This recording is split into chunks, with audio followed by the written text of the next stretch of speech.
sisi tuko tunafikiria kwamba wazee ni kazi yetu kuwa na busara, lakini kumbe wazee wenzetu wale wamekosa busara kiasi ambacho wanazungumza maneno ambayo hayaendani na soka.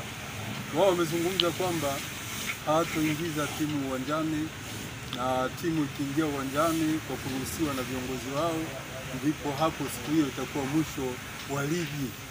Sasa mwisho wa ligi huu unakuwa tofauti namna gani? Au mwisho wa ligi huu unakuwa kwamba ni mwisho, sisi hatuelewi kitu gani ambacho wao watakifanya. Kwa maana hiyo kwamba sisi tunawaomba siku hiyo ya tarehe 15 mwezi wa 6 walete timu uwanjani ili waje pale, waje kufanywa kitu ambacho kinastahili kufanywa, na wao siku hiyo lazima watafungwa tu. Wanapata uoga tu wao kosa kutaka kuingiza timu. Hilo la kwanza. Jambo lingine la pili, wao ni watu ambao sasa hivi wanailaumu bodi ya ligi. Bodi ya ligi mbona ina mapenzi makubwa sana kwao toka mwanzoni na mpaka sasa hivi inapokwenda. Wao wanapata uoga wa nini wa kuona sasa hivi bodi ya ligi haina mahusiano na wao. Naona wao walikuwa tayari wameshachukua maamuzi ya kutoka hapa kwenda kasi, na walipokwenda kasi wakaelekezwa jinsi ya kufanya. Wamerudi hapa wanasema hawana imani ya wao pamoja na bodi ya ligi, hawaamini tena viongozi wa bodi ya ligi. Hapa hakuna ukweli. Hichi kilichokuwepo, wao wanakuwa ni waoga tu wa kucheza hii mechi, sababu viko vitu vingi tu ambavyo wao inaonyesha kwamba walikuwa wanapendelewa na bodi ya ligi, lakini wao wanakuwa usaulifu au wanajisaulisha. Naona kuna vitu vingi.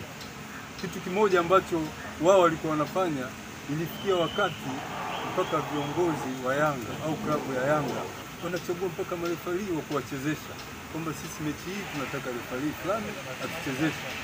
Na bodi ya ligi ilikuwa inakubali, wanaridhika, wanakubalia wanachotaka wao. Sasa hivi kwa nini wao wanakuwa waoga? Sasa hivi kwa nini wao wanakuwa wanakataa kukubaliana na bodi ya ligi?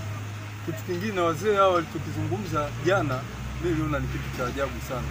Mawazo yao wao ya kutaka kwenda kwenye mahakama ya kawaida kwenda kupeleka hizi kesi za mpira. Wasijidanganye kwamba wao watapokwenda mahakamani kwenda kutaka labda nchi itafungiwa katika soka, wasijiongopee. Itakaofungiwa ni klabu yao, haiwezi kufungiwa nchi, kwa sababu nchi sio serikali ambayo imejiingiza katika mambo ya mpira.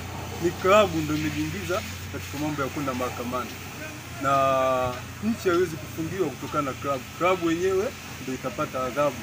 Kwa hiyo wasijidanganye kwamba wakienda mahakamani kwamba serikali ndio inaweza ikahusika au nchi ikahusika kufungiwa.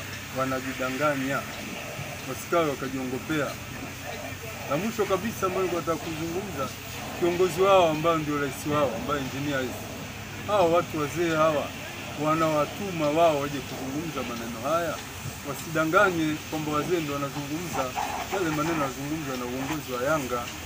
Uongozi wa Yanga hawezi kujitokeza mbele kuzungumza, wanatuma wale wazee waje kuzungumza ili kuonekana kwamba kama wazee ndio wanaongea. Hapana, wanaongea sio wazee, wanaongea ni uongozi wa Yanga ndio unaongea katika jambo hili. Kwa hiyo wasiweke panzia katika kuwasikilizia wale wazee.